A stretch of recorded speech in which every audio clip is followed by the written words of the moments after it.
everybody. Welcome to Perspectives. We're glad you're with us today. We have a very, very special guest, an old friend, a friend that's been around with, well, he's been a friend of mine for many, many years, Michael Wallis. Thank you for agreeing to be with us. It's always good to be with you, Sam. You know, I've known you for what, 30 years? Oh, at least, yeah.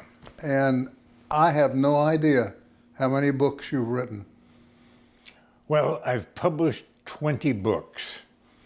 The 20th book came out last summer, the first really authentic biography of Belle Starr.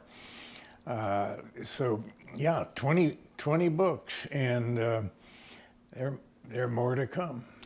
You know, Michael, after reading that book, I discovered that now I know who shot her, Yes. who assassinated Belle Starr, and I know why, and I know what happened to him. But your research is so meticulous, Yeah. and all one has to do is to check the back. Yeah, it's, I think there are 65 pages of endnotes. And a lot of people like to read endnotes. I read endnotes, but I have to have endnotes in there to prove up what I've found. And, you know, that's one of the most important aspects of my writing is research. I really believe in what I would call thorough research. And that's what I've really become known as the guy who does deep research. And I pick subjects such as Belle Starr, or Billy the Kid, or Pretty Boy Floyd, or the Donner Party, or Crockett, that have had a lot of books written about them. No shortage of books. But I'm not satisfied that these books have told the right story, which is the true story, the more thorough story. So what critics and my readers come to know is that I go into that subject and kind of surgically cut into it and then start unwinding the myth, legend, the innuendo, the often outright lies, and peel it back, and boom, there is the real story, warts and all, the black and the white and the shades of gray, and then I'm very happy. One of the things you just mentioned was Crockett. Yes. His name was not Davy. No, his given name, of course, was David Crockett, and he, some people called him David, but he signed his name as David Crockett.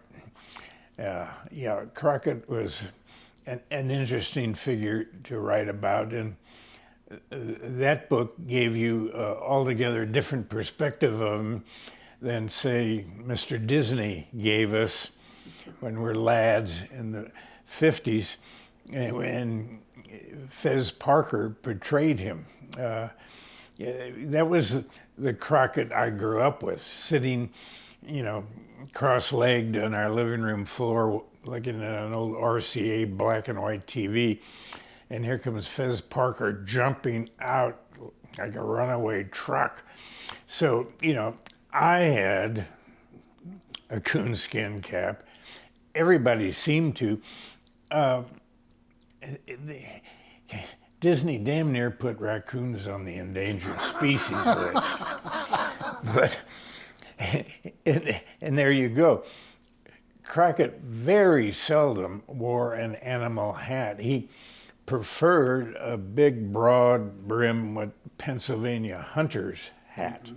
That's what he really liked to put on his fine skull. He very interesting guy, and he fits perfectly that criteria I'm talking about, where you unpeel all of that, There's nothing wrong. I am a big believer in myth and in legend, and it has its place, but not certainly in a book that's a truthful portrait of a person. Well, there's another I want to bring up while we're at it. In the book Oil Man, and I did not know that the Osage adopted him at one point and gave him an Indian name. Well, yeah. And that had never happened.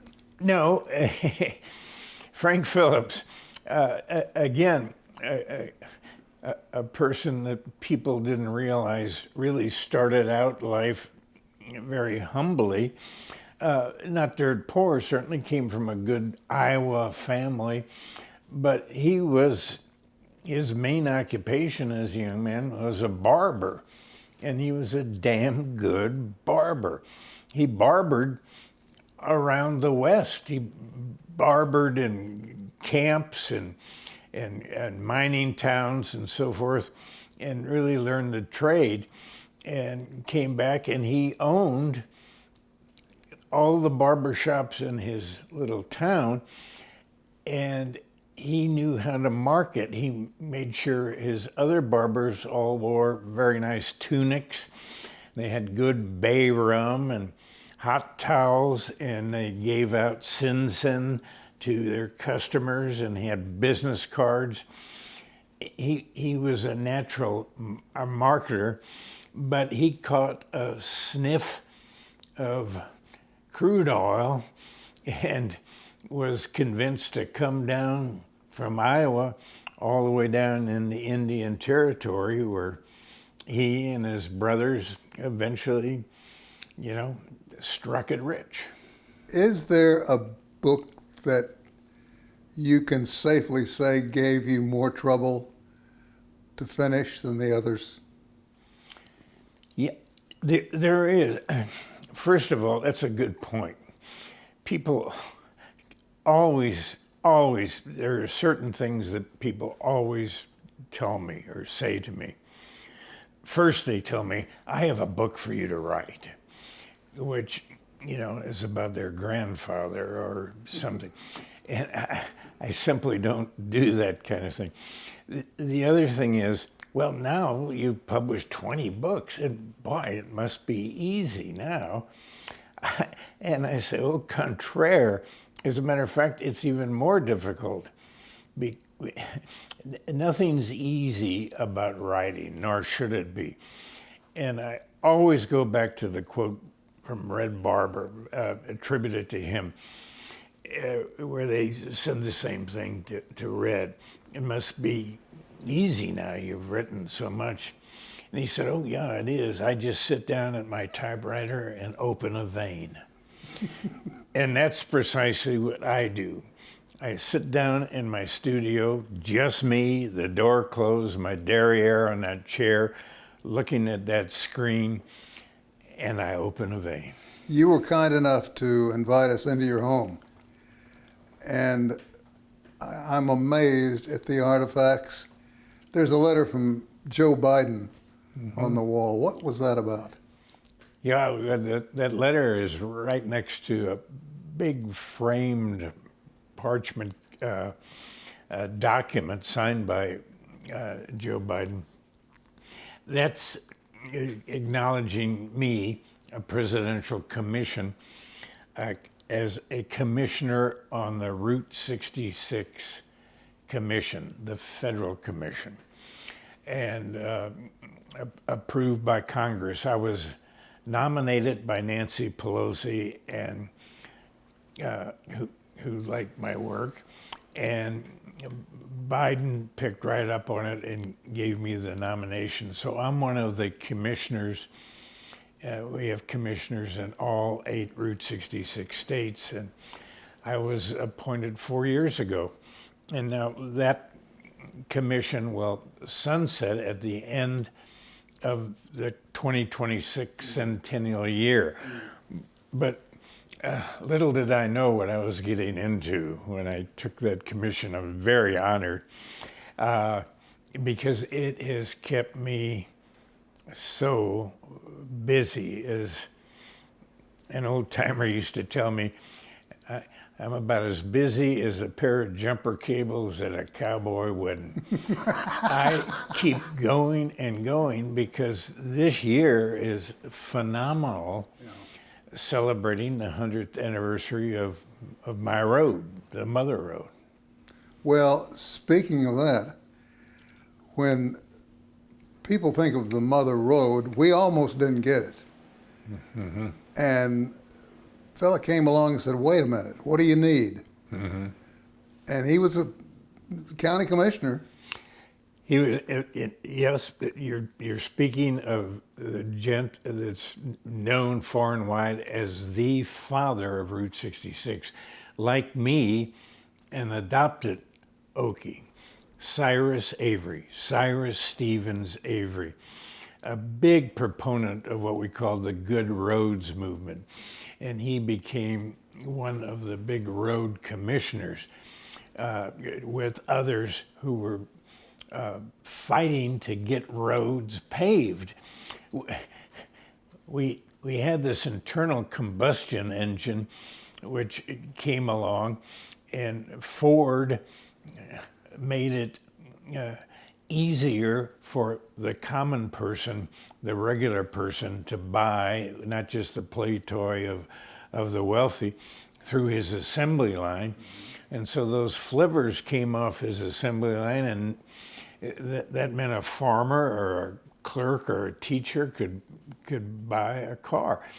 But none of the roads, or a lot of the roads, weren't paved, even in cities. So that was the Good Roads movement, and it went right through the teens into the 20s, and of course it culminated in November of 1926 when Avery happened to be out of town from Tulsa in Springfield with a meeting of other commissioners, when the telegram came through that it's official, you're Route 66. We call that its birth certificate. So we allow Springfield, Missouri to call itself the birthplace of 66. But I made very sure in its trademark that Tulsa is the capital of Route 66. You know, I have to admit, looking back, I don't know if you remember this episode or not, but my wife and I were going to drive Route 66. We wanted to see it all. Yeah. We went up to Chicago, where it splits into three roads. Mm-hmm. There's the civilian road, the military road, and whatever's left over. Yeah. And then you start the drive. Mm-hmm. And you found out we were going to make that trip, and I knew, I will carry this to my grave. You said, be sure and stop here for the pie, and pull in there for the dumplings, and I will never forget the advice you gave us on that trip. Well, if truth be known, and that's why I wrote that book, which Route 66, The Mother Road, published in 1990, the book that started the whole Renaissance. I wrote it because I was tired of people talking about the road in the past tense. It had been decertified, and the shields were down and so forth, but I knew that it was still there. And more importantly, the people were still there along the road. So more than 85% of the road is still drivable, and there are different alignments. So the way to look at 66, it's true even today. 66 was very fluid. It changed here and there, and it remains that way. It remains a work in progress. And one of the things that have resulted from that, Michael, if he gave us, if ever gave us Route 66, he in effect is considered the father of Route 66, right, which makes you the son of Route 66. I'm often called the son of Route 66, the new father of Route 66. There are no shortage of monikers for me, which some of which I find amusing. And I'm very honored and touched by it. But what pleases me even more is to see what we've been able to do, especially for these small towns between Chicago and Santa Monica in all 8 states, and help them stay alive. A lot of them couldn't because they didn't get an off-ramp when they developed Eisenhower's Interstate Highway Act from the mid-50s all the way to the mid-80s. That's how long it took to decommission the whole highway. But just because they took down the shields doesn't mean that the road wasn't there. Sure. This version or that version. If you and I were in Chicago, it's a 2-way road, but of course the classic way to go is east to west. If we were in front of the Art Institute in Chicago today, Michigan Avenue, Michigan and Adams, I consider that the start of Route 66. I could keep us on Route 66 throughout Illinois, across the Mississippi into my hometown of St. Louis, all the way down the Ozark Plateau, nip the corner of Kansas, less than 14 miles in Kansas, but very important miles. If for no other reason, back in the day, it quenched the thirst of Kansas and Oklahoma. A lot of rum and whiskey was going down that road. It drops into Mickey Mantle country in Oklahoma, then all the way across the state to keep you on. More miles than any other road, more than 410 miles. Across the panhandle of Texas, South Frontage Road, North Frontage Road, and it breaks up some in northern New Mexico and Arizona, but there are great stretches.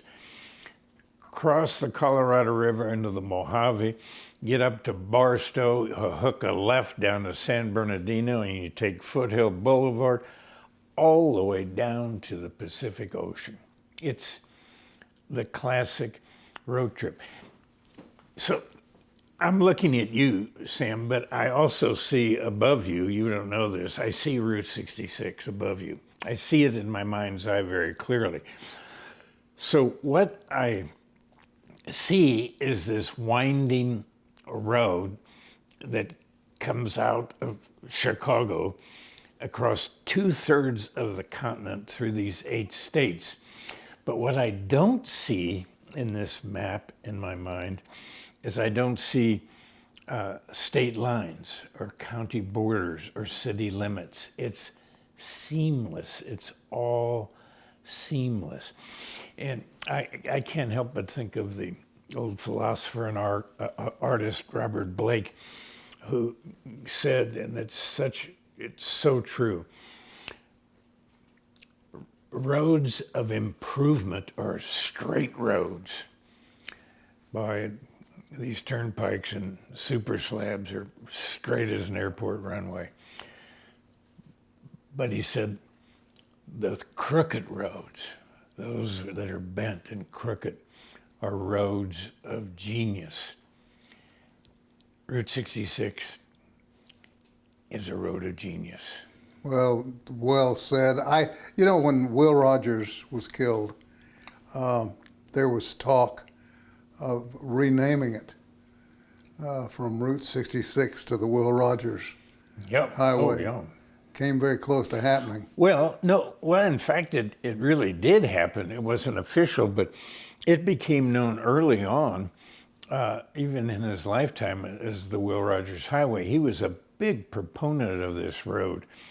I was fortunate enough to know his 2 sons, and I was especially fond of Will Rogers Jr., who looked just like his dad and played him in the movie, The Will Rogers Story. And when that movie premiered, they took the whole ensemble down the road and they put up big markers, the Will Rogers Highway and so forth. So it's especially true of that stretch of road from Claremore all the way to Santa Monica, where unfortunately that fabulous ranch of his at the end of the road, of course, was burned in those tragic fires. But it did become, in many minds, and still today, it's one of its many monikers, the Will Rogers Highway, the Main Street of America, the Mother Road. And that name came, of course, from Steinbeck and the Grapes of Wrath and became the subtitle of my book. Mm-hmm.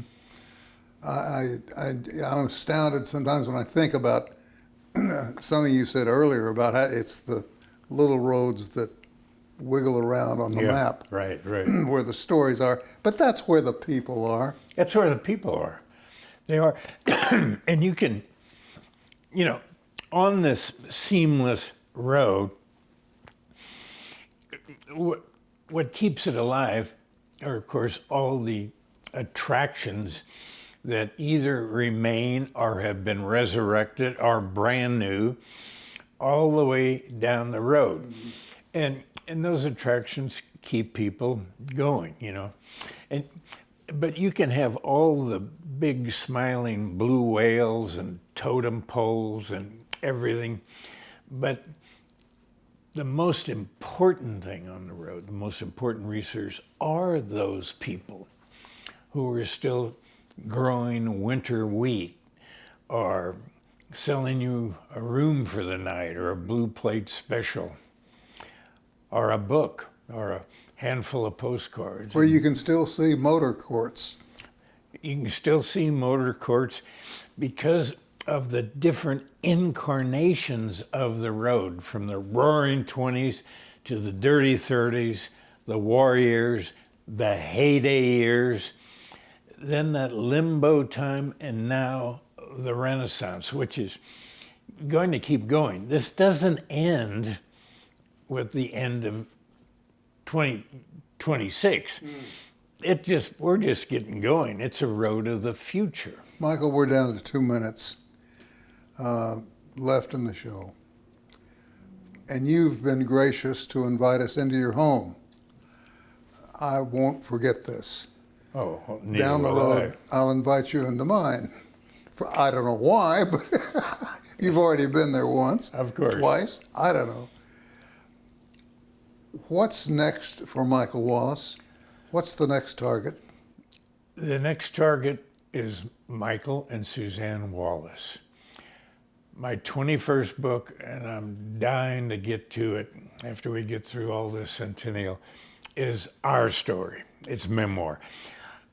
I have this quiver just packed with stories, and I just want to start getting them out and shooting them true. People have wanted me, editors, agents, my family, my dear wife Suzanne, have wanted me to do this book for a long time, our stories. And we have had a very interesting life, and there is no shortage of material. So I'm ready to get after it. I'm ready to read it. Good. I have a feeling, knowing your wife, and she's such a sweet lady. She is. I have a feeling that there are stories she could tell about you that Definitely would intrigue all of us. Definitely. And again, remember, no holds barred. I tell it all. Black, white, shades of gray. You've got to do that. You've got to get in all the research, though. Oh, yes. Michael, we're out of time. Oh, thank you, my friend, it's for bringing always us good. into your home. I won't forget this. Oh, nor will I. We'll talk again. We're all out of time. Thank you for being a part of it. We'll see you next time.